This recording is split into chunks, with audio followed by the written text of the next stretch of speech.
नमस्कार सर्वांना. तर आज आपण पाहणार आहोत सर्वात सोपा कोळंबीचा भात. तर सर्वात प्रथम कोळंबी स्वच्छ पाण्याने धुवून घेऊन कोळंबीच्या पाठीमागचा जो काळा धागा असतो तो काढून घ्यायचा. 1 चमचा मीठ टाकून अर्धा लिंबू पिळून कोळंबी 15 ते 20 मिनिटे मॅरिनेट करून ठेवायची. इथे मी बासमती तांदूळ वापरला होता, तो सुद्धा 15 ते 20 मिनिटे भिजत ठेवला होता. त्यानंतर पातेल्यामध्ये 2 ते 3 चमचे तेल टाकून 1 चमचा शहाजिरं, 1 चक्रफूल, 2 ते 3 लवंगा, 2 ते 3 मिरी, 2 काळी विलायची, 3 हिरवी विलायची, 2 ते 3 तमालपत्र, 2 ते 4 हिरव्या मिरच्या, 1 चक्रफूल आणि दालचिनी, 3 मीडियम आकाराचे कांदे टाकून 1 चमचा अद्रक लसूण पेस्ट टाकून व्यवस्थित परतून घ्यायचं.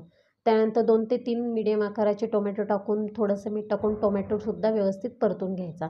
त्यानंतर सर्व सुके मसाले घालायचे. 1 चमचा हळद, 1 चमचा गरम मसाला, 2 चमचा बिर्याणी मसाला. इथे मी बिर्याणी मसाला वापरला होता. बिर्याणी मसाल्याने कोळंबी भाताला खूप छान चव येते. त्यानंतर 1 चमचा मी धने पावडर घातली आणि सर्व मसाले जळू नये त्याच्यासाठी मी थोडंसं गरम पाणी टाकलं होतं आणि तेल सुटेपर्यंत थोडंसं परतून घेतलं. त्यानंतर मॅरिनेट केलेली कोळंबी घातली आणि कोळंबीसुद्धा व्यवस्थित परतून घेतली. कोळंबी परतून झाल्याच्यानंतर मी तांदूळ टाकला पाणी न घालता. तांदूळसुद्धा व्यवस्थित परतून घेतला. त्यानंतर मी गरम पाणी वापरलं होतं तांदूळ आणि कोळंबी शिजवण्यासाठी.